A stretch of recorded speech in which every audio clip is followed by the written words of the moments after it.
My husband's funeral should have been a day to honor the life we built together.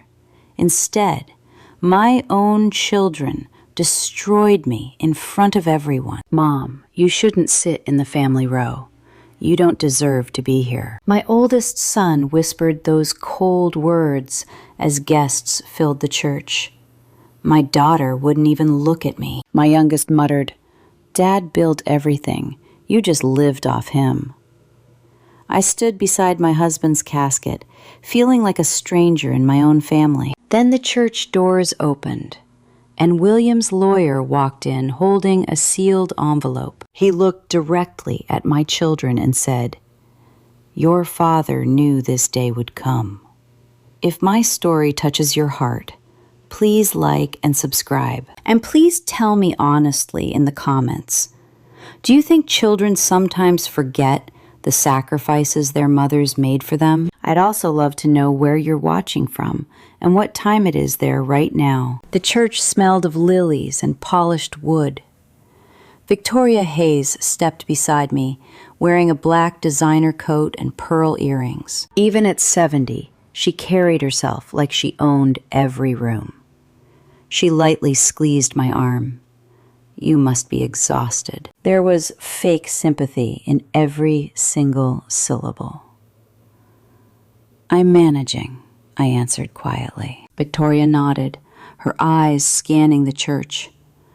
William would have wanted dignity today.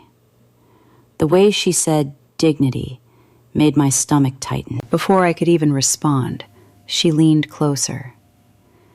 "You know how emotional the children are right now. Try not to upset them today." Upset them? I almost laughed. My husband died 3 days ago from a massive heart attack in his office. I was the one holding his hand in the hospital while the machines beeped around us. I was the one sleeping in those stiff waiting room chairs. I was the one who kissed his forehead after the doctors said there was nothing left to do. But somehow, everyone acted like I was the problem. Victoria walked away before I could answer. I watched her glide across the room toward Ethan. She whispered something in his ear, and his jaw immediately tightened. That woman had been poisoning my children against me for years. I knew it. I just never had any proof. William knew it too. But he always believed our family would eventually heal. "Give them time, Bella," he used to tell me late at night. "They'll understand someday." Someday. I looked toward his coffin and felt my chest ache so sharply I had to grip the wooden pew beside me. Our last conversation replayed in my mind over and over. He was lying in that sterile hospital bed, oxygen tubes beneath his nose, looking smaller than I had ever seen him. "I should have protected you better," he whispered. At the time, I thought he just meant from grief. I didn't realize he meant from our own children. In the background, a church organ began to play softly as more guests arrived. People nodded politely at me, but their eyes kept drifting toward Ethan, the future owner of Jones Construction, or so they believed anyway. An elderly woman approached me carefully. "Isabella," she said softly, "William talked about you constantly. He adored you." My throat tightened as I whispered, "Thank you." Before she could say another word, Rachel appeared. "The front rows are reserved," she interrupted coldly. The poor woman looked embarrassed and quietly walked away. I stared at my daughter in disbelief. Was that really necessary? Rachel crossed her arms. "We're trying to keep things organized. You've barely spoken to me since Dad died." Her expression hardened instantly, maybe because I'm tired of pretending. Those words landed like a slap. Pretending what? That you actually cared about what Dad built? "Rachel," I began. "You lived comfortably because of him," she continued, quietly and viciously. Everything we had came from Dad. I looked at her face, my daughter's face, searching desperately for the little girl who used to hold my hand crossing the street. She was gone. Or maybe she'd been gone for years, and I was only just realizing it. The organ music stopped. The funeral director announced the service would begin in 5 minutes, and guests started taking their seats. Ethan approached us with stiff, tightly controlled movements. "Mom," he said firmly, "you'll sit near the back with Aunt Victoria." I blinked. "What?" "The front row is for immediate family." For a second, I honestly thought I'd misheard him. Then Tyler walked over, holding his coffee cup. "Just don't make a scene today," he muttered. Something inside me cracked, not loudly or dramatically, just a small, quiet fracture deep in my chest. I looked from one child to another. 3 people I had carried, protected, fed, and sacrificed everything for, yet none of them saw me. Then, the heavy church doors swung open behind us. Every single head in the room turned. Samuel Carter walked inside, holding a sealed manila envelope in his hand. His face was calm, serious, and certain. And when our eyes met, something shifted in his expression. Not pity, respect. He walked slowly down the center aisle, stopping right in front of my children. Then, he spoke words that made the entire church fall dead silent. "Your father instructed me to deliver this personally," he said, "and only if I was humiliated at his funeral." The silence in the church became unbearable. I could hear the faint hum of the air conditioning, the soft rustle of fabric as guests shifted uncomfortably in their seats. Somewhere near the back, a woman quietly cleared her throat. But nobody spoke. Nobody moved.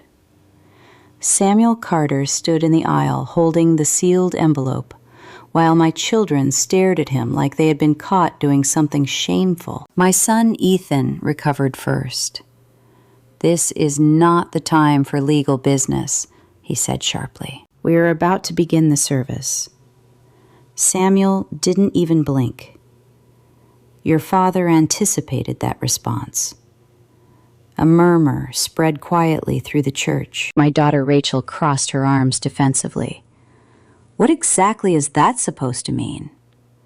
Samuel looked directly at her. "It means your father prepared instructions in case your mother was disrespected today." I saw Rachel's face pale slightly, only slightly. Tyler scoffed loudly from beside the front pew. "Oh, come on. Nobody disrespected her." I almost laughed at the sheer cruelty of his words. Nobody disrespected me. As if they had not spent the last hour slowly stripping away every ounce of dignity I had left. Samuel carefully adjusted his glasses. "Mrs. Jones," he said softly to me, "would you like to sit down?" His kindness nearly broke me. I nodded silently. But before I could move, Ethan stepped forward again. "Sam, with all due respect, Dad just died. Whatever this is can wait until after the burial." Samuel's expression hardened. "No, it cannot." The firmness in his voice shocked everyone, including me. I had known Samuel Carter for over 20 years. He was usually calm to the point of seeming emotionless. He handled billion-dollar contracts with less tension than most people ordered lunch. But now, there was something else in his eyes. Protectiveness. Toward me. Victoria suddenly stood up from her seat near the aisle. "This is highly inappropriate," she snapped. "William would never want to see this scene at his own funeral." Samuel turned toward her slowly. "Actually, Victoria, these were William's exact instructions." Her mouth tightened instantly. For the first time all morning, I saw something flicker across her face. Fear. The funeral director looked uncertain. Several guests exchanged awkward glances. One of my husband's old business partners leaned toward another, whispering behind his hand. The humiliation I had endured minutes earlier was now turning into public discomfort for my children, and they absolutely hated it. For years, Victoria had positioned herself as the trusted voice inside my family whenever William was absent and I remained silent. She attended school events when my husband missed them. She took Ethan golfing, listened to Rachel cry after her heartbreaks. She took Tyler out drinking after his divorce. Slowly, carefully, she became the voice my children trusted most, and I let it happen because I was too tired to fight, because I believed love would eventually speak for itself. I was wrong. Love without truth leaves room for poison. Samuel carefully closed the financial folder. There is another reason my husband changed the will. Victoria inhaled sharply. Samuel? He feared Isabella would become vulnerable after his death. My chest tightened painfully. He believed Victoria would pressure the children into removing me from both the company and the estate. Ethan's eyes widened slowly. Aunt Victoria, were you planning that? No, but her answer came too fast, too defensive. Tyler stared at her with growing disgust. You told me yesterday Dad wanted me running operations instead of Ethan. Victoria's silence lasted 1 second too long. Rachel looked horrified. You were already trying to divide us. I was trying to protect you, Victoria snapped. From what? Rachel shouted suddenly. Our mother. The force of her voice echoed through the sanctuary. The remaining guests looked openly uncomfortable. This was no longer private family tension. This was public collapse. I slowly stood from the pew beside my husband's coffin. My knees trembled from exhaustion, but I needed to speak. Victoria, I said quietly. She looked toward me sharply. For years, I had avoided confrontation with her. I swallowed insults, ignored comments, and endured quiet humiliations during holidays and dinners.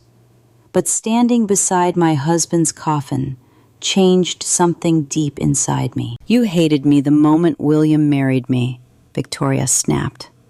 You isolated my brother from his real family. No, I answered softly. He chose me. The truth landed hard between us. Victoria's eyes filled instantly with bitterness. You took everything from me. I stared at her in shock. What are you talking about? But suddenly, I understood. Not completely, but enough. Before my husband met me, Victoria had been the center of his life. They lost their parents young. William practically raised Victoria through college.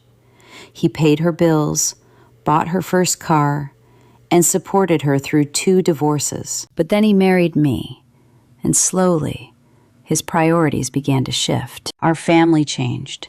Life changed. Victoria never forgave that. You always needed him to belong to you, I whispered. Her silence confirmed it. Rachel looked stunned, whispering, Oh my God. Victoria looked away, suddenly seeming so much older. Not powerful, not elegant, just deeply, deeply unhappy. Samuel glanced toward the church entrance. The Police Financial Crimes Division has already received the audit findings, he said quietly. Victoria whipped her head toward him instantly. You reported me. William instructed me to proceed if she did not make restitution, Samuel said. Tyler blinked. Dad was actually pressing charges? Samuel's face darkened. William struggled with that decision. Of course he did. Because despite everything, William loved his sister. That was his weakness, loving too deeply and confronting far too little. It was the same flaw that nearly destroyed us. Victoria suddenly grabbed her purse with trembling hands. "You all deserve each other," she hissed, turning to walk quickly toward the church doors. Nobody stopped her. Nobody followed. The heavy doors slammed shut behind her, echoing through the sanctuary like the end of everything. And for several long seconds, nobody moved. Then Tyler spoke quietly. "I do not even know who we are anymore." Neither did I. Looking at my children, standing beside their father's coffin, broken, ashamed, and confused, I realized something crucial. For the first time in years, the lies were finally dying. And maybe that was the only chance we had left. The church finally emptied just after sunset. Snow covered the sidewalks outside in soft layers, muting the Chicago traffic and wrapping the city in an eerie silence. But inside me, nothing was quiet. My husband was dead. My children had humiliated me, and their aunt had stolen from our company. And somehow, all of it had been waiting beneath the surface for years.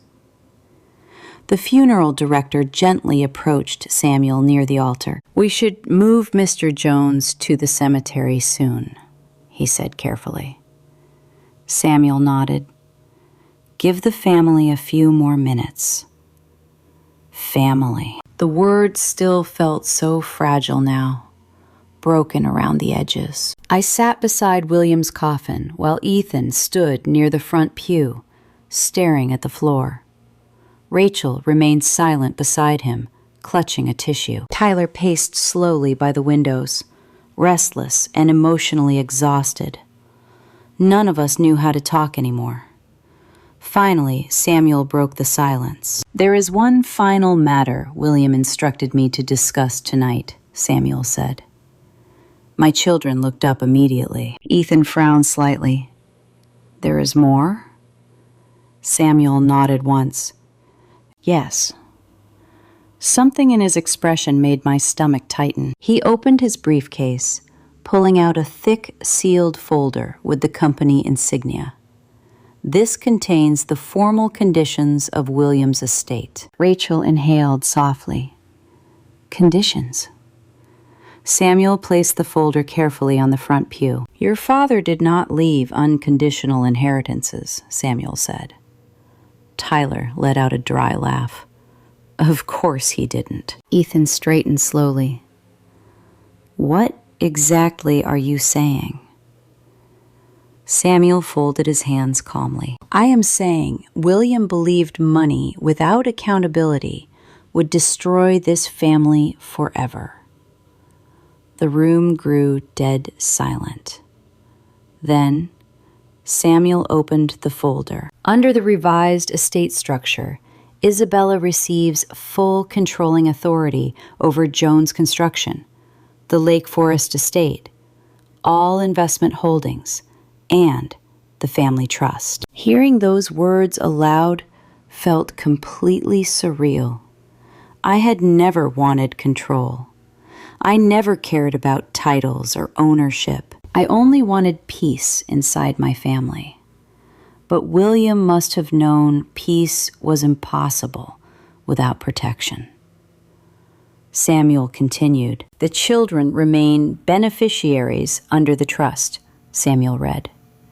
Ethan exhaled in quiet relief, but Samuel wasn't finished. "However," Samuel added calmly, "their access to inheritance distributions is conditional." Tyler stopped pacing immediately. "Conditional on what?" Tyler demanded. Samuel looked directly at them. "Completion of your father's final directives." Rachel shook her head faintly. "What directives?" Samuel removed 3 separate envelopes from the folder. "One for each of you." The sight of William's handwriting made my chest ache. Samuel handed the envelopes carefully to my children. Your father wanted you to confront the truth individually before receiving anything. None of them opened their envelopes. They simply stared, as if touching the paper would make this nightmare too real. Finally, Ethan spoke. What if we refuse? Samuel's answer was instant. Then your inheritance transfers to the Jones Family Foundation under Isabella's management. Tyler muttered another curse under his breath. Rachel looked close to tears again. This feels like a punishment. No, Samuel said softly. William saw it as an opportunity. I closed my eyes. That sounded just like my husband. Even at the end, he believed people could change. Samuel gestured toward the envelopes. You should read them, Samuel said. Ethan opened his first, his face tightening as his eyes scanned the page. Rachel opened hers next, hands shaking. Tyler hesitated the longest before tearing his open with sheer frustration. The church went dead silent except for the tearing of paper. Then Ethan spoke. He wants me to spend 6 months working directly under Mom at the company, Ethan said. Samuel nodded. No executive control during that period, Samuel said. Ethan gasped. He is demoting me? No, Samuel corrected calmly. He is requiring humility. Rachel stared down at her own letter, her eyes wide. He wants me volunteering at the foundation 3 days a week. Her voice cracked. He says I need compassion before getting trust access. Tyler let out a bitter laugh from across the room. Oh, mine is even better. He raised the paper. Dad wants me in rehab. Nobody said a word. Tyler swallowed hard. 12 months of sobriety before I see a single dollar. His voice broke. Suddenly, a painful realization hit me. My husband had not written these terms out of anger. It was love. A desperate, heavy kind of love. The kind a parent feels when time is running out and truth cannot wait. Ethan turned to Samuel. When did he write this? After his second hospital stay? My heart squeezed. That was when my husband learned his heart failure was terminal. Rachel wiped away a tear. He knew he was dying. Samuel nodded slowly in agreement. Yes. That single word settled over us like a heavy blanket of grief. For a long time, silence ruled. Then Tyler looked straight at me. Not through me, but directly at me. Did you know? I shook my head. No. It was the truth. My husband never showed me the final will. He had only held my hand in the hospital, whispering words I did not truly understand until this moment. I must make sure they do not destroy you when I am gone. I thought the meds made him delirious. Only now did I realize his deep terror. Ethan sank onto the front pew. I treated you horribly today. The raw honesty in his voice shook me. Rachel wept quietly, while Tyler stared out the window. For the first time since my husband passed, I saw something new in my children. Shame. Real, heavy shame. They were not crying over the money, but because the cold truth forced them to see who they really were. Samuel shut the estate folder. There is one final term that applies to all 3 of you. Ethan looked drained. What now? Samuel softened. Your father wants all 3 of you at a private family meeting next Friday. Rachel frowned. With who? With Isabella, Samuel replied. Silence fell. Samuel continued. Your father believed healing requires honesty. None of you would ever speak the truth out loud. Tyler scoffed. So Dad planned group therapy from the grave? An unexpected laugh escaped my lips. It was small and broken, but real. They stared in surprise. I quickly covered my mouth. Then, Rachel began giggling through her tears. That sound startled me. It felt so incredibly foreign now. Warm, human, and real. For one brief moment, the suffocating tension broke, letting our grief finally breathe. Then Ethan quietly asked the unmentionable question. What if Mom never forgives us? The laughter died instantly. 3 pairs of eyes turned to me, begging and afraid. I looked at my children, the babies I had carried through fevers and failures, the very same children who had hurt me deeper than anyone else ever could. Suddenly, a devastating realization hit me. They were still my children, despite how they broke my heart. I swallowed hard against the burning ache. I honestly do not know yet, I whispered. That raw truth hurt all of us.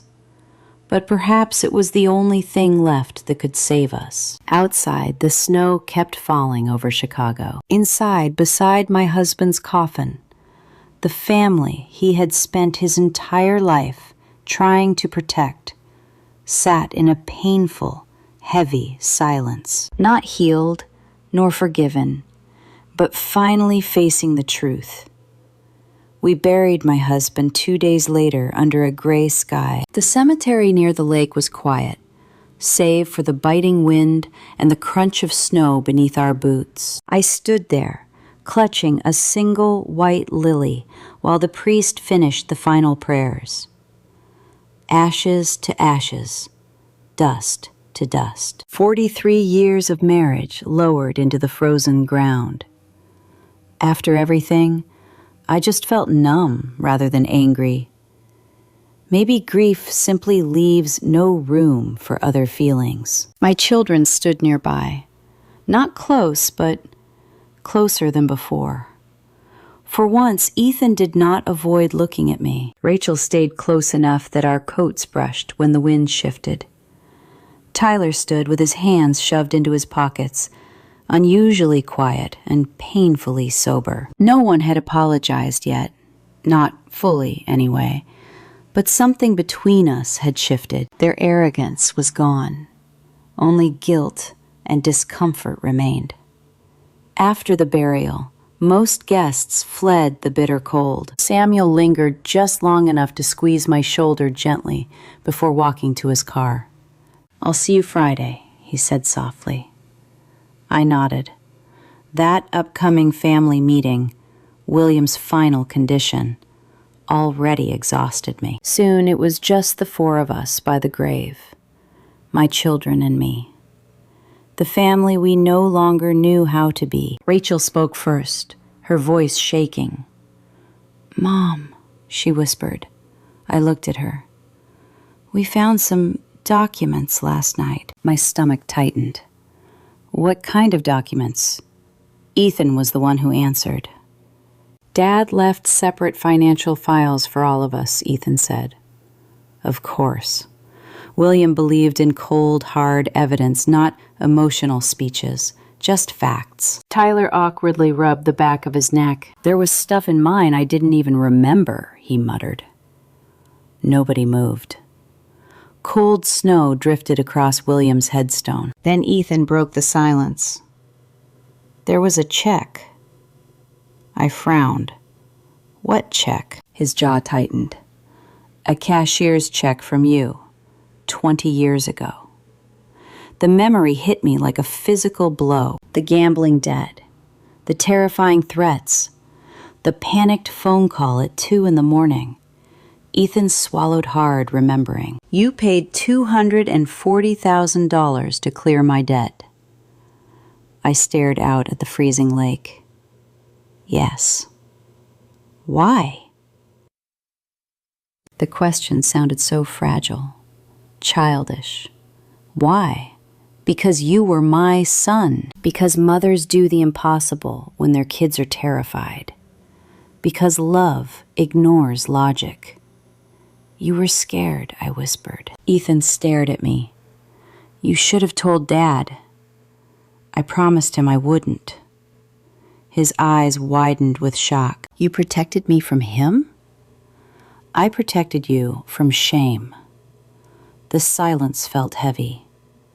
Then Ethan whispered words I never expected. I don't deserve that kind of loyalty. A sharp pain cut right through my chest. Underneath his bitter anger, Ethan had always carried an enormous weight of shame, even as a child. William pushed him relentlessly, grooming him to inherit the family business. Perfect grades, leadership, flawless standards. Ethan spent his whole life terrified of disappointing his demanding father. Somehow, he ended up resenting the only person who loved him unconditionally. Me.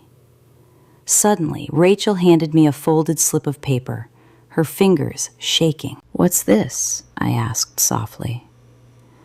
She looked on the verge of tears. My hospital bill. I slowly unfolded it. There it was, highlighted in bright yellow. $87,430, paid in full. My own signature was right there at the bottom. Rachel's voice cracked. I thought insurance covered that. I remembered those dark nights vividly. Her miscarriage at 19, the blood, the sheer panic. How she shook, whispering that her life was over. William was in Denver closing a construction merger. Rachel begged me not to tell him yet. She couldn't bear facing his disappointment, so I quietly handled everything myself. The hospital, her recovery, the crushing bills, and the emotional fallout. I sold some shares, I admitted quietly. Rachel gasped, covering her mouth. You sold your own investments? You needed help. Tears immediately spilled down her cheeks. And I treated you like you were completely worthless. Looking at my daughter by her father's grave, I didn't see a cruel woman. I saw a deeply confused little girl who listened to the wrong voice for years. Victoria, always Victoria. Tyler suddenly spoke up from beside me. There's more. His voice sounded rough, thick with shame. He pulled a photograph from his coat. I recognized it instantly. My gold bracelet. The one my mother gave me. The one I pawned to save Tyler after his second DUI. He'd nearly ruined his career. You kept the pawn receipt? Tyler whispered. I closed my eyes. I never meant for him to see that. I was going to buy it back someday, I whispered. Tyler's face completely crumbled. Oh my God. He turned away, pressing a trembling hand against his eyes. Seeing them like this nearly broke me. Not because I wanted them to suffer, but because a devastating truth finally clicked. My children genuinely had no idea. None of them. I spent years believing they ignored my sacrifices, but the truth was much worse. They never saw them because I hid everything. Because William chose to stay completely silent. Because Victoria filled that silence with pure poison. Ethan stared down at his father's grave. Dad knew all of this? Yes, and he never stopped us. The raw pain in his voice echoed my own thoughts. I pulled my coat tighter. Your father believed protecting us meant keeping the peace. Rachel slowly shook her head. He should have defended you. Her blunt honesty startled me. I looked at my daughter, really searching her face. Yes, I whispered. No one spoke after that. There was nothing left to pretend anymore. Finally, Tyler collapsed onto a nearby bench. I kept replaying what he had said at the church. I stayed silent. His voice cracked. Dad built everything. You just lived off him. The shame on his face looked unbearable now. I can't believe I said that to you, he whispered. I stared down at the snow covering William's grave. Honestly, I could believe it. Once people stop seeing your sacrifices, cruelty becomes easy, especially toward mothers. We slowly become invisible. Dinner appears on the table. Bills get paid. Problems disappear quietly. And eventually, everyone stops asking who carried the weight. Rachel sat beside Tyler now. We were awful to you. I almost gave my usual reply, that it was fine, that it's just what mothers do. We soften the pain. We shield our children from guilt, even when they are grown. But William was gone, and protecting everyone from the truth was exactly what had destroyed us. So for the first time in years, I spoke the plain truth. Yes, I said quietly, you were. My words hit all three of them hard. Ethan looked down immediately. Rachel began to weep again, and Tyler looked physically sick. But I kept going. You made me feel unwanted in my own family for so long. The wind howled softly through the graves. I kept waiting for just one of you to ask how I was doing after your father died. None of them spoke. Not a single one. Rachel broke first. I'm sorry, she sobbed. But that apology felt far too small for decades of damage. Not meaningless, just small.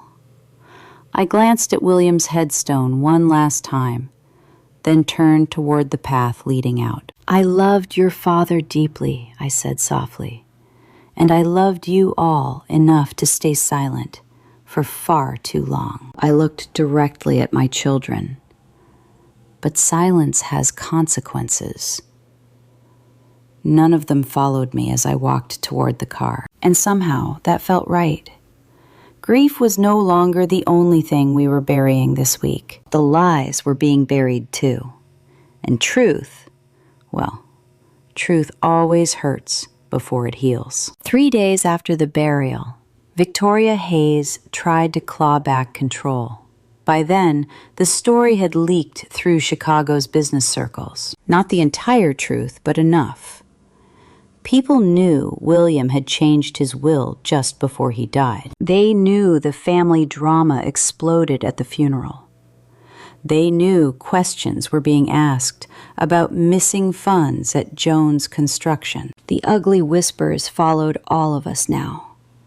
I absolutely hated it. William spent his life protecting our reputation, and now his death was gossip over corporate lunches. But public embarrassment wasn't even the worst part. It was the sickening realization that I had no idea how much damage had already been done behind closed doors. That Thursday morning, I pulled up to Jones Construction headquarters for the first time since the funeral. The skyscraper towered over downtown Chicago. Glass, steel, and 30 years of sacrifice. Our sacrifice. I sat in my car for 10 minutes before forcing myself inside. The moment I walked into the lobby, conversations died. Employees glanced my way, watching cautiously. Some looked sympathetic, while others looked terrified. Diane, our veteran receptionist, rushed from behind her desk to hug me tightly. I'm so sorry about William, she whispered. Emotion caught in my throat instantly. Thank you. Then Diane lowered her voice. Be careful upstairs. My stomach instantly tightened.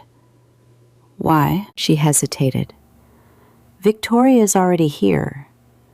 Of course she was. I rode the elevator up, my pulse hammering painfully in my chest. The doors slid open to pure chaos.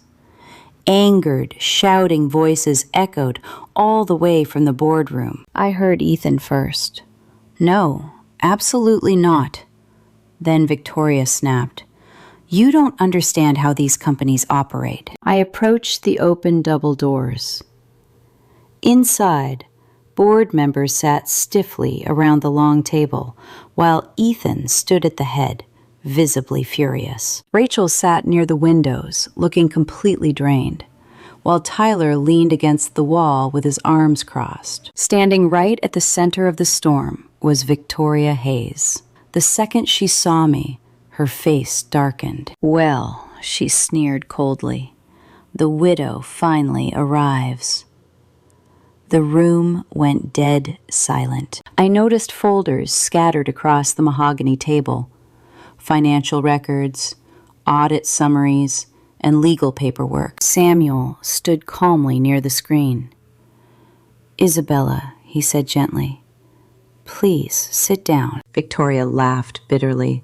"Oh yes, let's all pretend she actually understands corporate finance." Something inside Ethan snapped instantly. "That's enough." Every single head turned toward him. Victoria blinked. "Excuse me?" "I said enough." His voice carried that dangerous, quiet calm William used right before destroying someone in a deal. For years, Ethan had defended Victoria blindly. Now, he was looking at her like a complete stranger. "You lied to us," he whispered. Victoria crossed her arms. "I was protecting this family." "No," Rachel whispered weakly. "You manipulated us." Victoria scoffed. "You are just emotional because your father died." Samuel calmly clicked a remote. A massive spreadsheet lit up the conference screen behind him. Endless transactions filled the wall. Dates, bank transfers, account numbers.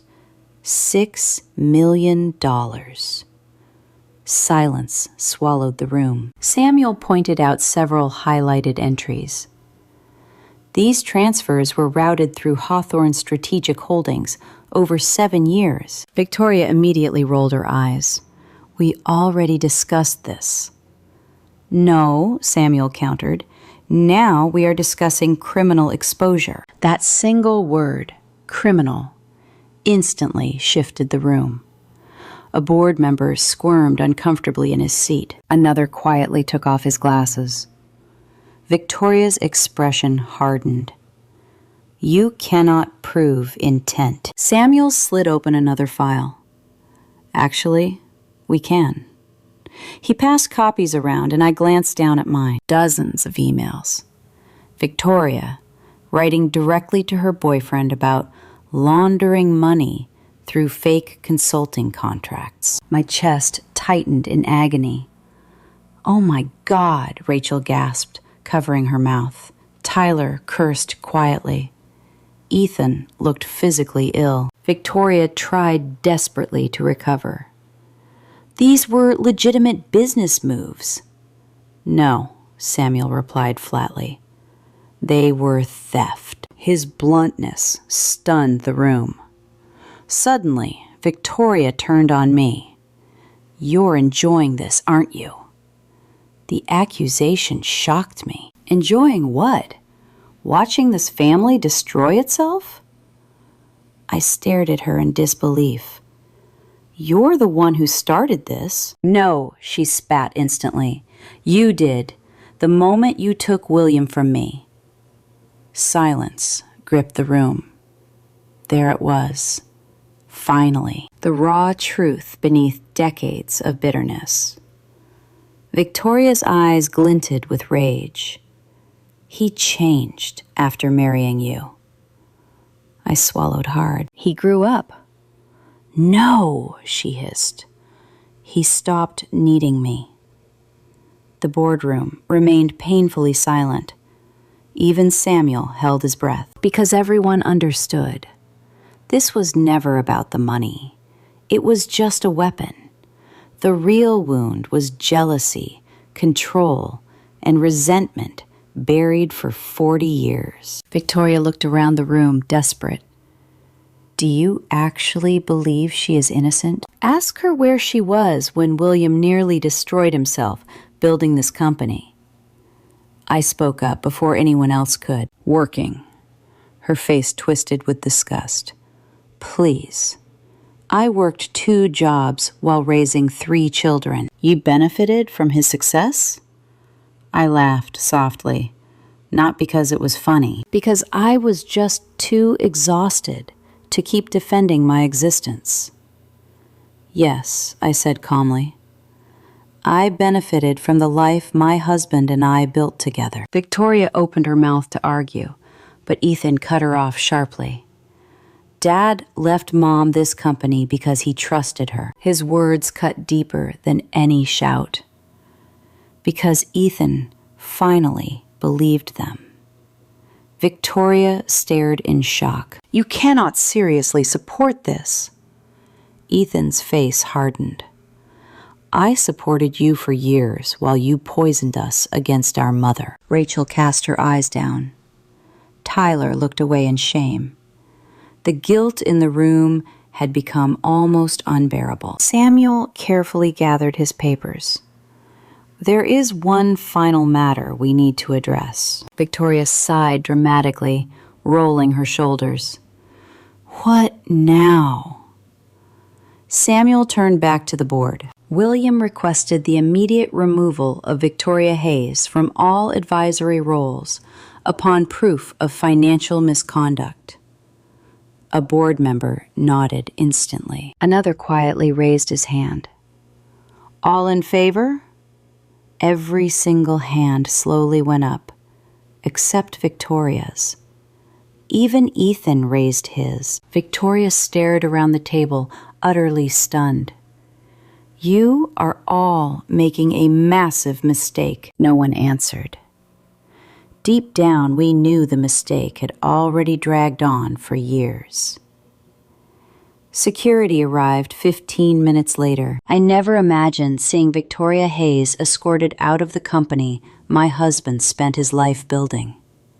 But as she grabbed her purse, she froze right next to me. For a split second, the rage vanished from her face. All I saw was pure isolation.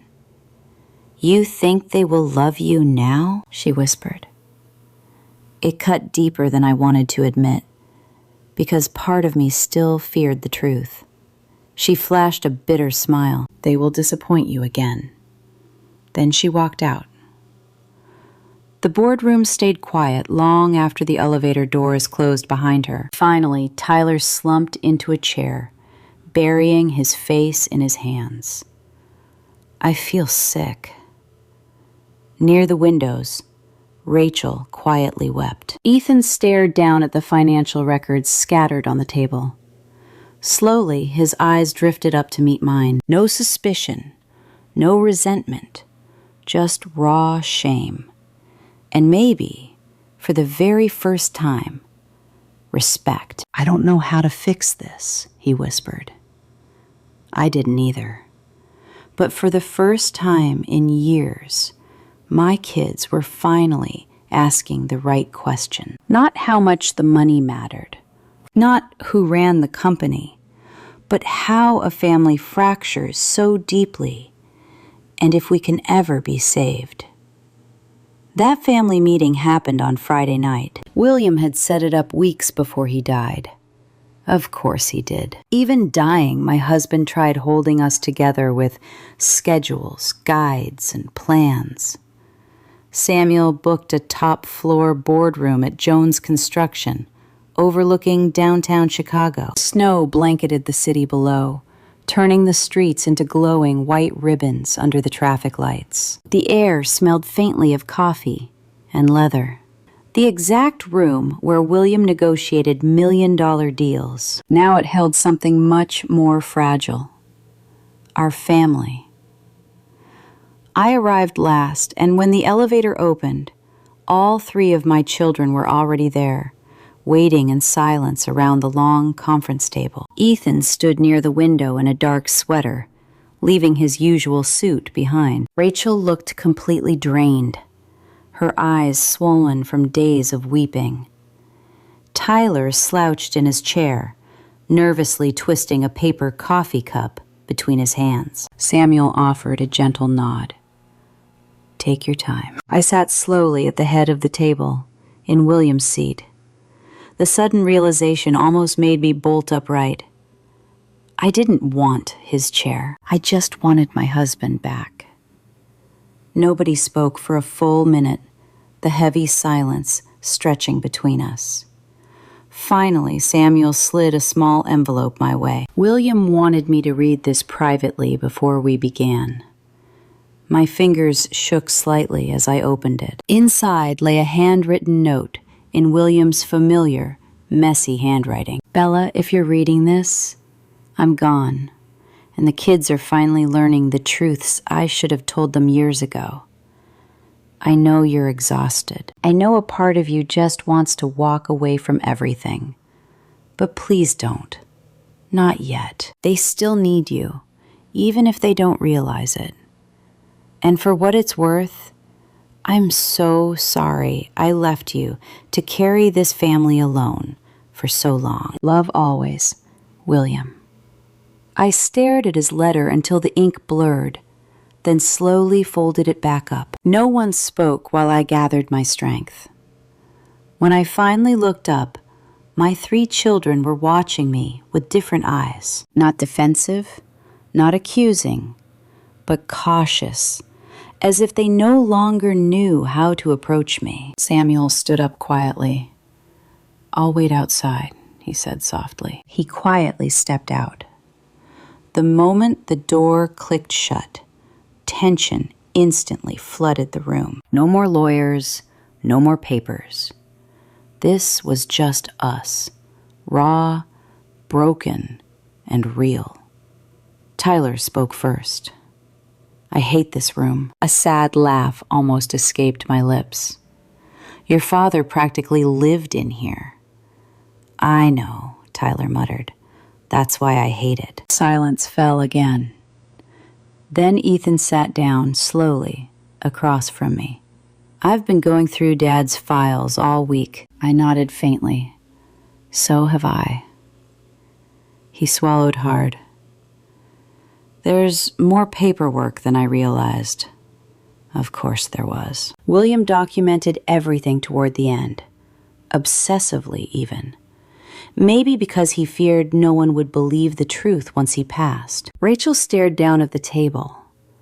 "I found old emails between you and Dad." My chest tightened. "What emails?" From the early years, her voice trembled. "You used to help him write business bids at night after your shifts." I smiled sadly despite myself. "Your father always hated paperwork." Rachel gave a small, broken laugh through her tears. "He wrote that he'd build you a beach house someday." I looked away quickly. I had completely forgotten about that email. Or maybe I buried it deep because remembering just hurt too much. "He never built that beach house," Tyler said softly. "No," I whispered. "But he never stopped trying." That was William. Always trying, even when he was exhausted, even when failing, even when he should have slowed down years ago. Ethan leaned forward suddenly. "Mom, why didn't you ever fight back?" The question hung heavy in the room. I looked at him closely. "What do you mean? You let us believe such awful things about you for years." Rachel began weeping softly again. Tyler stared at the floor. I thought about my response for a long moment, because I kept hoping love would matter more than misunderstanding. No one moved. "But it didn't," Ethan whispered. "No," I admitted softly. "It didn't." The brutal truth stung us all. Tyler suddenly pushed his coffee cup aside with force. "I can't stop hearing what I said at the funeral." I shut my eyes tightly. Neither could I. Dad built everything. You just lived off him. His voice cracked painfully as he repeated those words. I sound disgusting. You sound misled, I answered gently. No, Tyler shook his head fiercely. I sound cruel. The room went silent again. Then Ethan looked right at me. We owe you an apology. Part of me wanted to stop him right there, to protect him from his own shame. That motherly instinct was still there, but my exhausted, wounded side needed to hear it. I needed all of them to say it. Rachel wiped her wet face shakily. I treated you like an outsider in our own family. You made me feel like one, I admitted quietly. The words visibly stung her. Good. Not because I wanted revenge, but because the truth actually matters, especially after years of lies. Ethan lowered his eyes. I judged you my whole life without ever asking what you sacrificed. Tyler let out a bitter laugh. We all did. I stared at my children sitting around the table William once ruled so proudly. 3 grown adults carrying crushing guilt. 3 wounded children finally realizing the mother they dismissed most had loved them the hardest. Strangely, I didn't feel victorious. I just felt tired. So unbearably tired. Rachel finally whispered the question they were all afraid to ask. Can you ever forgive us? Nobody breathed. The Chicago city lights shimmered outside, while a heavy silence filled the room. I studied each of their faces. My children, my heartbreak, my entire life. Then, after years of swallowing my pain, I finally told them the absolute truth. I don't know. Rachel broke down instantly. Tyler buried his face in his hands, and Ethan looked completely paralyzed. But I kept going. You humiliated me at your father's funeral. My voice began to shake too. You looked at me like I was nothing, while the man I loved lay beside us in his coffin. Tears blurred my vision. I buried my husband that week. The room was deathly quiet.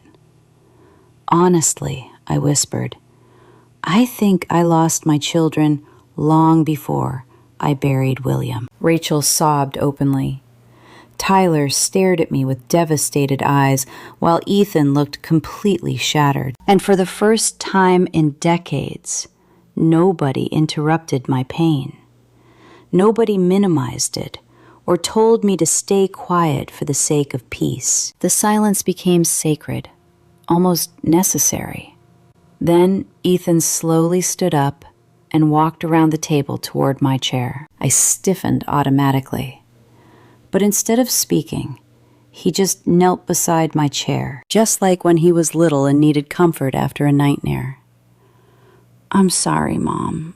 His voice broke, heavy with genuine sorrow, raw, ugly, and long overdue. Rachel moved next, collapsing beside me in tears. Tyler stayed frozen longer than the rest, but eventually he stood up too. As my 3 children wept around me in that high-rise office, I finally understood a painful truth. Forgiveness wasn't going to happen overnight. Love simply doesn't heal that fast. But maybe, just maybe, this was the first honest moment we had shared in years. And that honesty, painful as it was bringing us back together. The weeks after that meeting felt incredibly fragile, like walking on thin ice and hearing it crack beneath my feet. Nothing was fully repaired and nothing felt normal. But something had shifted. The cruelty was gone. In its place came awkwardness, guilt, and cautious effort. For the first time in years, my children actually started showing up, not for money or appearances, but for me. Rachel visited every Sunday afternoon. At first, she always brought unnecessary things: flowers, soup, expensive pastries from downtown, as if those gifts could soften years of cold distance. They couldn't, but I understood her effort. One snowy Sunday, she stood awkwardly in my kitchen while I brewed tea. "You still use the same mugs," she noted quietly. I glanced over at the faded blue ceramic cups sitting in my cabinet. "William bought them on our first trip to Michigan almost 30 years ago. We liked them," I replied softly. Rachel just nodded. Then, after a heavy silence, she whispered something that nearly broke me. "I don't remember the last time I sat in this kitchen with you." Her sadness felt entirely genuine, and it hurt because I couldn't remember either. Just years of rushed holidays, shallow talk, and polite, empty smiles. Years of treating me like background furniture instead of their mother. I handed her a mug. "You were busy building your life." Rachel's eyes filled instantly. That is not an excuse. No, it wasn't. But hearing her finally admit it mattered more than she could ever realize. Tyler checked into rehab 3 days after our meeting. Honestly, I didn't expect him to go willingly. I figured he would just disappear instead. That was Tyler's pattern whenever life got painful. He ran. But William's letter hit him much harder than expected, especially the final paragraph. Samuel had shown it to me in private afterward. "Tyler, you inherited my stubbornness and your mother's heart. One saved your life many times. The other nearly destroyed it. If you want peace, stop running from yourself. Love, Dad." Tyler called me from the facility every evening around 8. Our talks were awkward at first, brief and highly guarded. But slowly the walls between us started to crumble. 3 weeks in, he suddenly asked me something I never expected. "Mom, did you really sell Grandma's bracelet for me?" I sat silently on the couch, holding the phone tight against my ear. "Yes," I said. He fell silent, then whispered softly, "I wish you hadn't." His pain hit me instantly. "Why?" I asked. "Because every time I think about it, I hate myself." Tears welled in my eyes.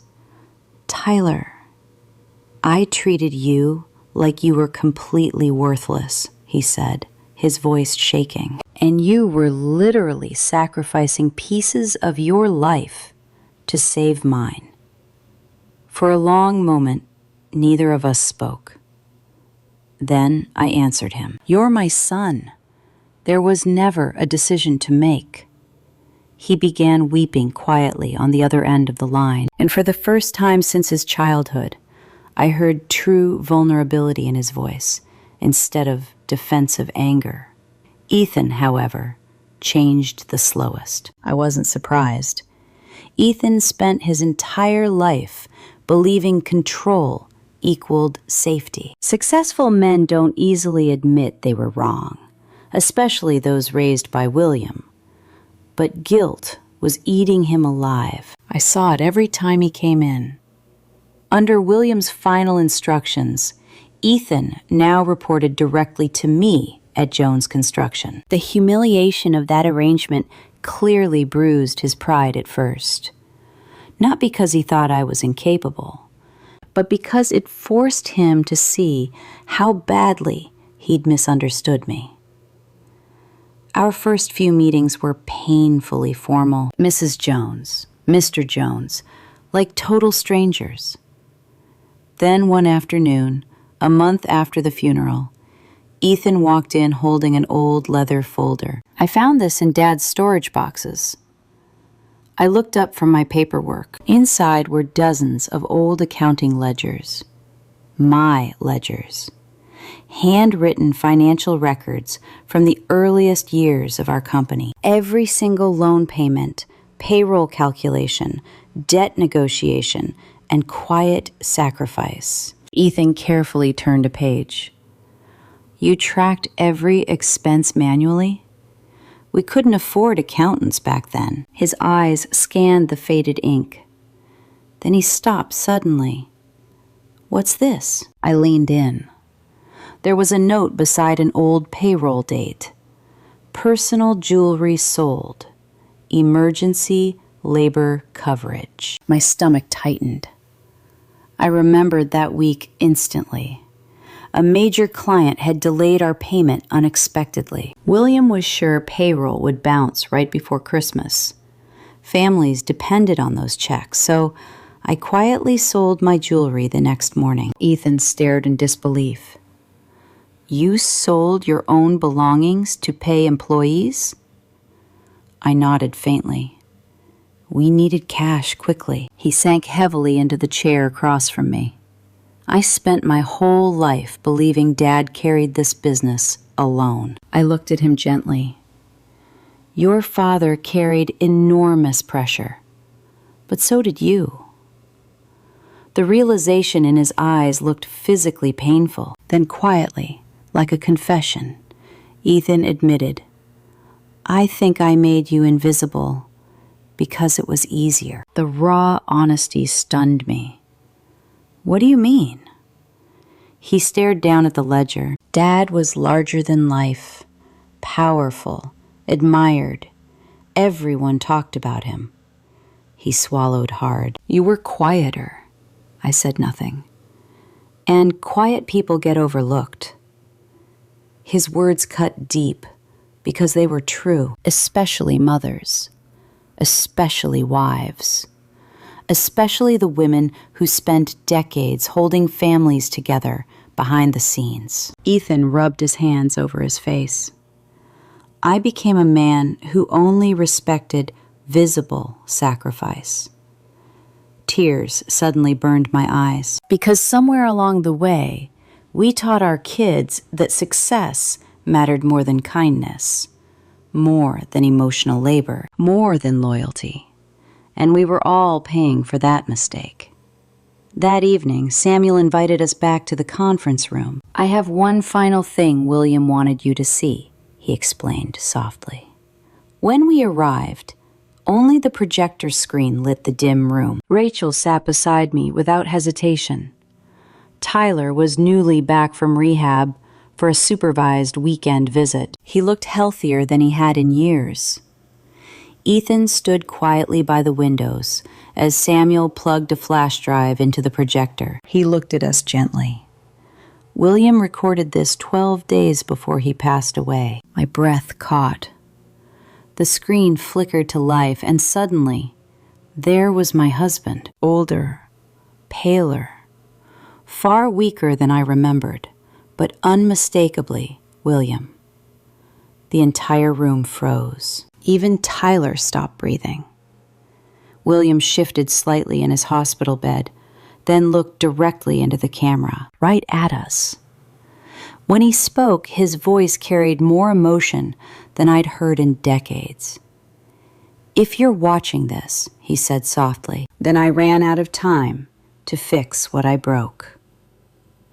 The room fell completely silent. Not an ordinary silence, but the heavy kind that settles when grief suddenly becomes real again. William's pale face filled the screen under the harsh hospital lights.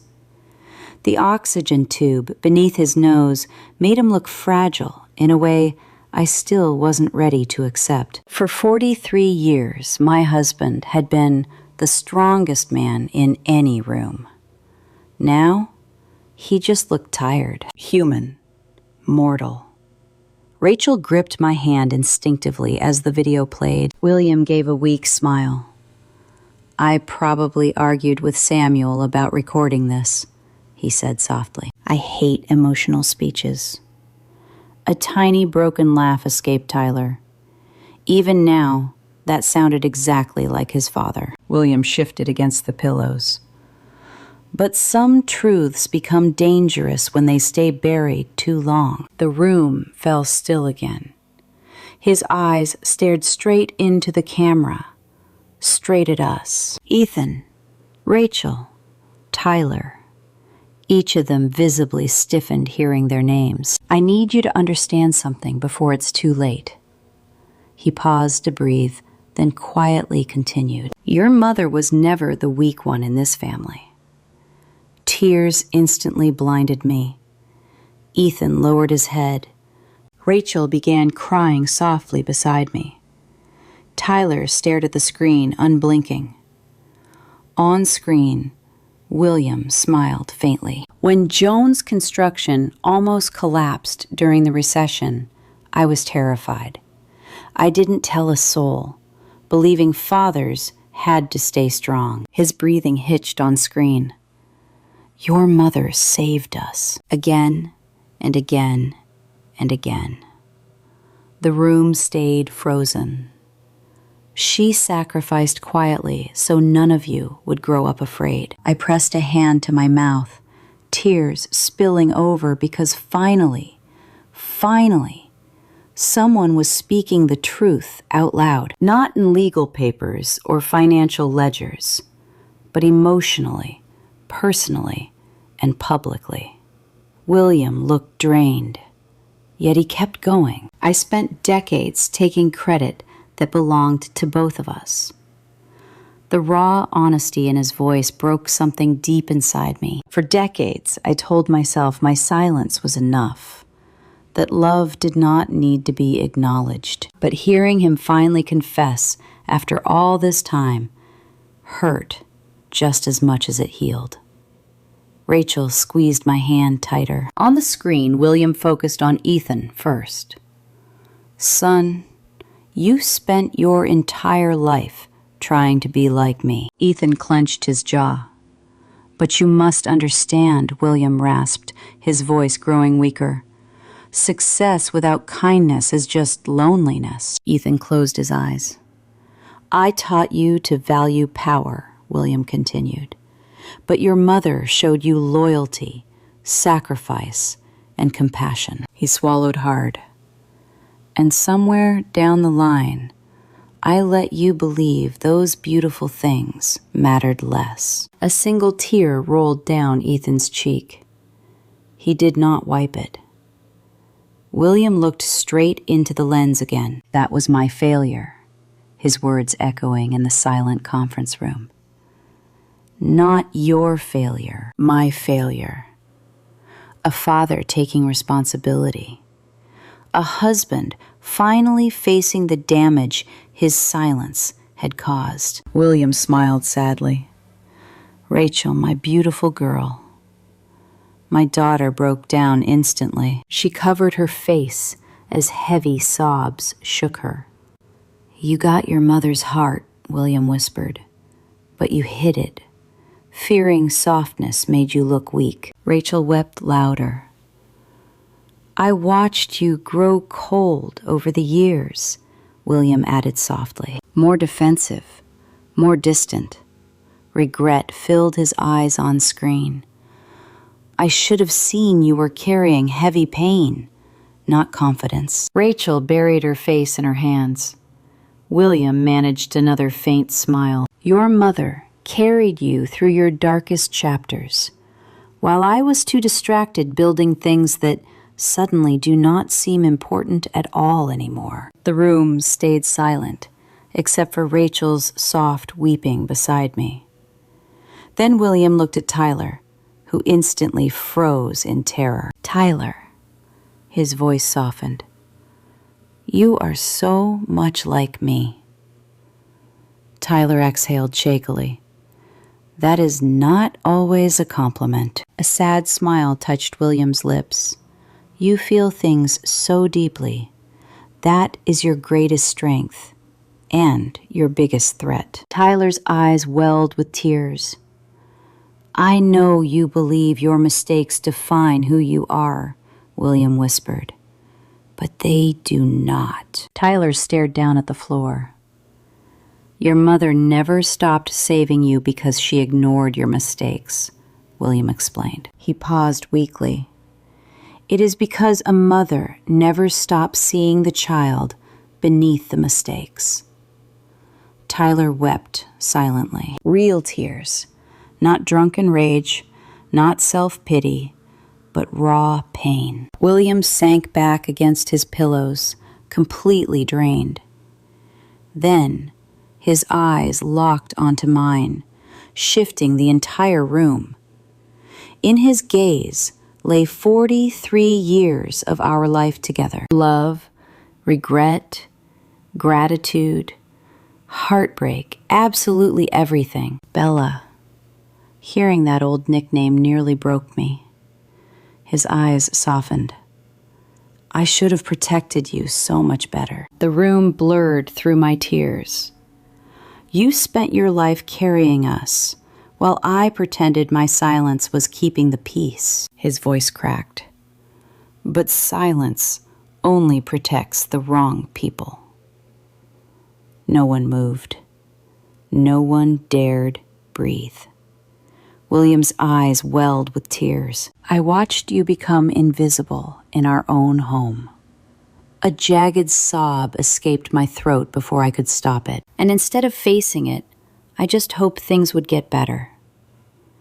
He closed his eyes for a moment. That cowardice cost us years we can never reclaim. Ethan wept openly now. Rachel leaned heavily against my shoulder. Tyler looked completely shattered. William drew a ragged breath. If any of you are angry hearing this, he whispered, be angry at me. That raw honesty devastated us, because deep down, none of us could ever hate William. Even now, after all of it, we still loved him. Somehow, that love made the pain even worse. William looked at the camera one last time. I do not know how much time your mother has left with you. His voice trembled. None of us know. I squeezed my eyes shut. Do not waste it like I did. The room fell completely still. Then William offered a weak, tearful smile. And Bella? I looked up at the screen again. You were the best thing that ever happened to me. Those words shattered me completely. I collapsed forward, weeping into my hands, as Rachel wrapped her arms tightly around me. The video played on for a few seconds. William reached toward the lens awkwardly, as if trying to touch us one last time. Then he softly whispered, "Take care of each other." The screen went black. No one moved. Outside, city lights flickered against the conference room windows as a heavy grief settled over us once more. But this grief felt different, cleaner somehow, more honest. Finally, Ethan stood up. Tears stained his face. I spent my whole life trying to impress him, he whispered. Rachel looked completely devastated. He loved Mom more than anything. Yes, I said softly. Tyler roughly wiped his face, and we made her feel alone. The raw truth of his words lingered painfully in the room. Then slowly, Ethan walked toward me, not as a corporate successor, but simply as my son. He knelt beside my chair again, just like before, while Rachel held my arm tightly. Nearby, Tyler stood with tears still streaming down his face. And for the very first time since the funeral, I no longer felt invisible. Broken, yes. Grieving, absolutely. But not invisible.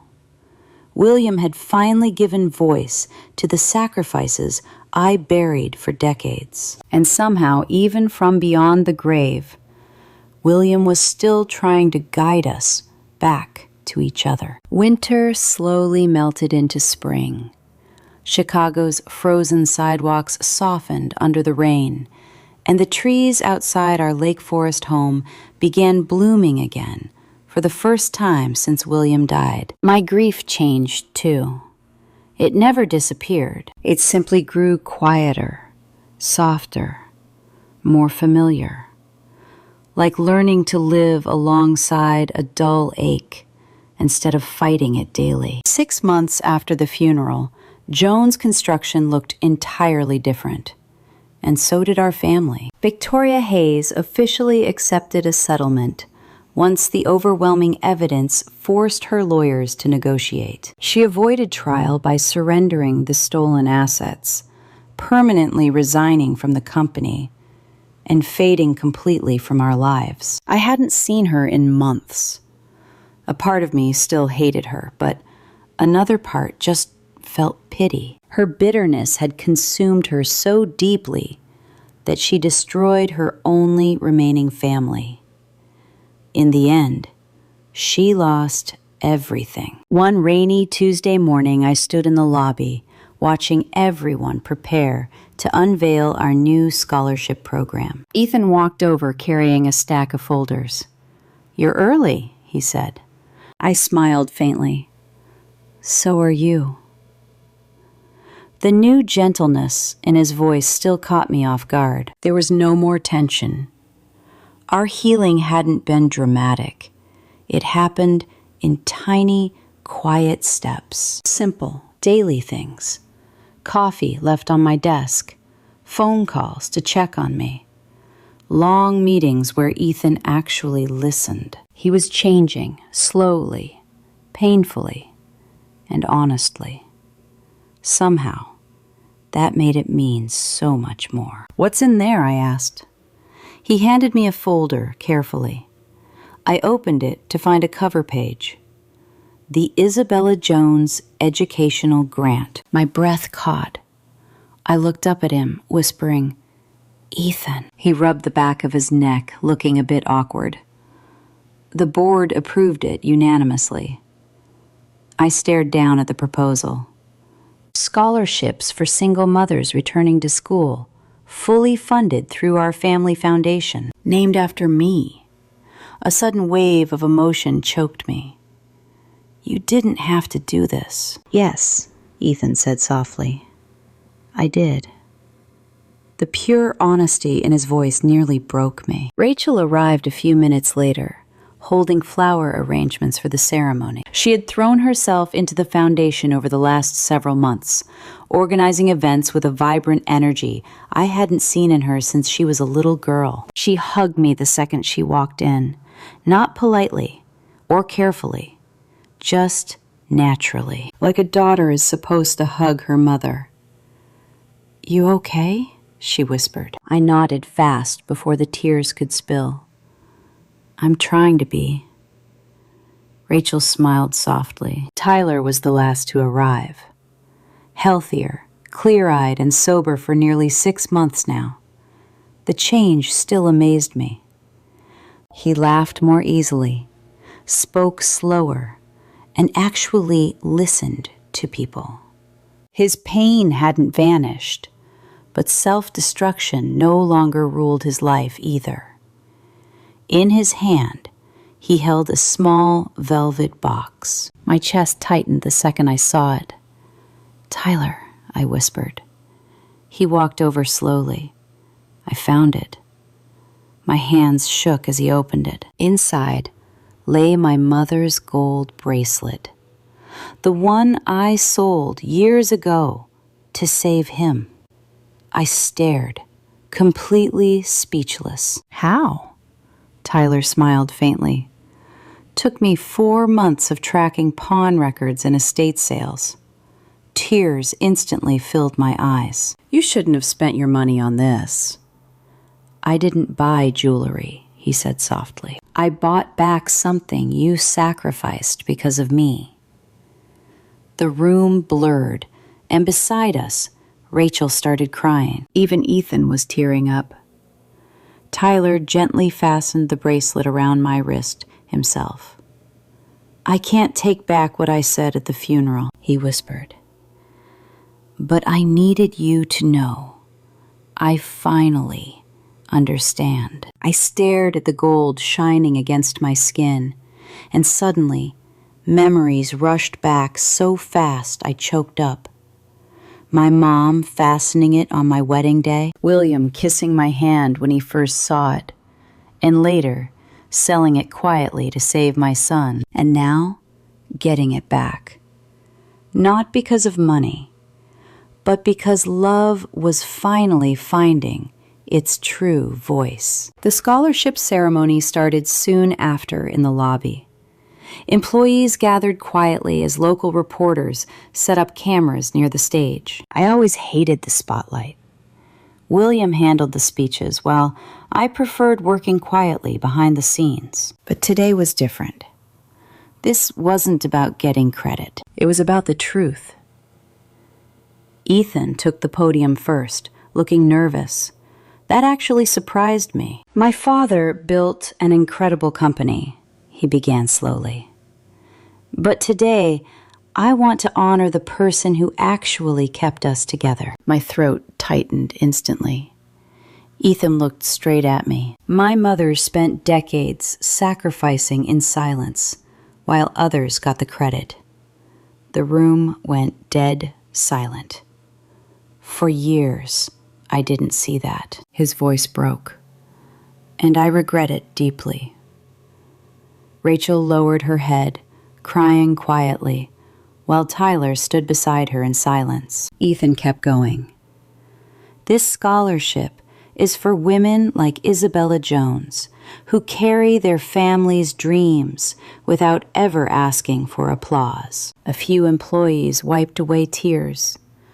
An old construction foreman nodded slowly in agreement. Ethan stepped back from the microphone and walked straight toward me, and right in front of everyone, he hugged me tightly, without hesitation. The room erupted in applause, but all I heard was my son whispering, "I'm so sorry, Mom." Those words healed a broken place inside me. Not completely, not perfectly, but it was enough. After it ended, Rachel drove me home while Tyler followed in his truck. As we pulled in, I noticed something odd on the porch. A cardboard box. "No return address," Rachel noted cautiously. I picked it up. Inside was an old photo album. Old family pictures of us. William, the kids, holidays, birthdays, camping trips. Taped inside was a handwritten note. "I'm leaving Chicago. You were right. He chose you, Victoria." I stared at those words for a long time. Rachel quietly looked over my shoulder. "What are you going to do with it?" she asked softly. I closed the album and looked at the house we built over 40 years ago, the home where love and silence both shaped us. I think," I whispered, "I'm finally done carrying everyone else's anger." That night, for the very first time since William passed, I slept peacefully. Not because everything was suddenly fixed, but because the truth had finally replaced the illusions. Sometimes healing only begins when we finally see each other clearly. 1 year after the funeral, we returned to that same church, only this time, we walked in differently. Warm spring sunlight poured through the stained glass instead of cold winter shadows. White roses and candles lined the altar near his portrait. The air smelled warm, peaceful, and alive. I hesitated at the door before walking in. Last time, my own children had humiliated me right beside William's casket, leaving me hollowed out by grief. I never thought I'd come back. But healing forces us to revisit where we broke. Rachel saw me first, her face softening instantly. "You look beautiful, Mom." I smiled faintly. "So do you." And she did, not because of her dress or makeup, but because the cold hardness she carried for years was finally gone. Tyler adjusted flowers while Ethan quietly welcomed guests. Both my boys looked older now, not physically, emotionally. Pain changes us when we let it. Ethan walked toward me holding a framed photo. My heart stopped when I saw it. It was the photo Rachel took down 1 year ago. William and me in Napa Valley, laughing, happy, so alive. Ethan swallowed hard. This belongs up front today. Emotion tightened painfully in my chest. He set the picture right beside William's portrait on the altar, right beside him, where it always belonged. Over the next 20 minutes, guests slowly filled the pews. Crew members from Jones Construction, old friends, and young scholarship recipients from my foundation. People whose lives William and I had touched together, not separately, together. That was everything. The service started quietly with soft piano music. No tension, no whispers, no shame, just pure memory. Ethan stepped up to the podium first. For a moment, he just stared silently down at his notes. Then he looked right at me. My father spent his life building structures, he began softly. Buildings, companies, opportunities. The church was dead silent. But the strongest thing he built was our family. His voice shook. And a year ago, I almost destroyed that family because I confused sacrifice with visibility. I looked down as emotion flooded my chest. Ethan kept going. My mother loved us quietly for decades while we praised louder people. A few guests nodded. She carried heavy burdens none of us even noticed until it was almost too late. Tears filled his eyes. And at my father's funeral, instead of honoring her, I humiliated her. He broke down completely. Rachel took his place next. She carefully unfolded a small piece of paper with shaking hands. I used to think strength meant never needing anyone, she whispered. But my mother taught me strength is staying soft in a harsh world. I closed my eyes tightly. Rachel smiled through her tears. My mother protected me when I was too ashamed to survive alone. Nearby, several people wiped tears from their eyes. Instead of thanking her, I judged her. Her voice cracked. I thought she was weak because she never demanded attention.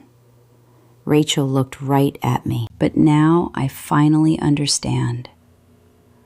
The silence in the church deepened. The people carrying families on their backs never complain about the weight. A sob escaped my throat before I could stop it. Rachel was crying openly now too. I'm sorry, Mom. The words echoed softly through the chapel, not dramatic, just completely real. Tyler stood up last. He looked terrified, speaking sober for the first time in years. But he stood his ground. My dad saved my life more than once, he began quietly. But my mother never stopped saving it. His voice trembled, even when I gave her every reason to quit. I remembered the rehab calls, the bracelet, and everything we survived together. Tyler roughly wiped tears from his face. I said something unforgivable at my father's funeral. The room fell completely still. I told my mother she just lived off my father. His voice broke. But the truth is, we all lived off her love for years. The silence afterward felt sacred. Healing often sounds quieter than pain. Tyler rushed away from the podium before emotion completely broke him. Then the priest invited me forward. I nearly froze. Public speaking has always terrified me. William always handled crowds better. But this was not about performance. It was about truth. So I walked slowly toward the altar, toward my husband's photograph, toward the children who once made me feel invisible, and toward a family finding its way back home. I stared at William's smiling portrait for a few seconds before speaking. Your father loved us all so much. My voice shook. He was not perfect. A few soft chuckles echoed. He worked too much, avoided hard talks, and trusted silence to keep peace. I smiled sadly. But he loved deeply. I looked at my children, and so do I. Tears welled in their eyes. There were times this past year I doubted we would survive the truth. I paused. But the lies were already destroying us. The church stayed quiet. Truth hurt us, I whispered, but it also gave us a real chance to heal. I looked down at the bracelet shining under the lights, the bracelet I sold to save my son, which somehow made its way back home, just like us. Finally, I looked directly at my 3 children. I forgive you. Rachel sobbed instantly. Tyler buried his face in his hands. Ethan shut his eyes as if physically struck by the words. I kept going, my voice soft. Not because the pain did not matter. Nobody moved. But because carrying love is lighter than holding on to resentment. Tears now streamed down my cheeks. And your father spent his life trying to bring us back together. I turned toward William's portrait one last time and smiled through my tears. For the first time since he died, that smile felt genuine. Afterward, my children surrounded me outside under the warm spring sun, not out of duty, but out of pure love. Standing there, laughing through our tears, I realized something truly beautiful. Families do not break in a single moment, nor do they heal instantly. True healing happens slowly, one truth at a time, one choice at a time, one love at a time. Finally, after years of silence, we chose each other again. After losing my husband, I thought grief would be the greatest pain of my life. I was wrong. The real pain was realizing how invisible I had become in my own family.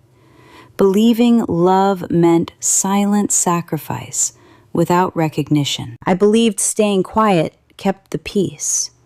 If I just gave, suffered, and forgave enough, surely they would finally see my heart without me ever needing to explain.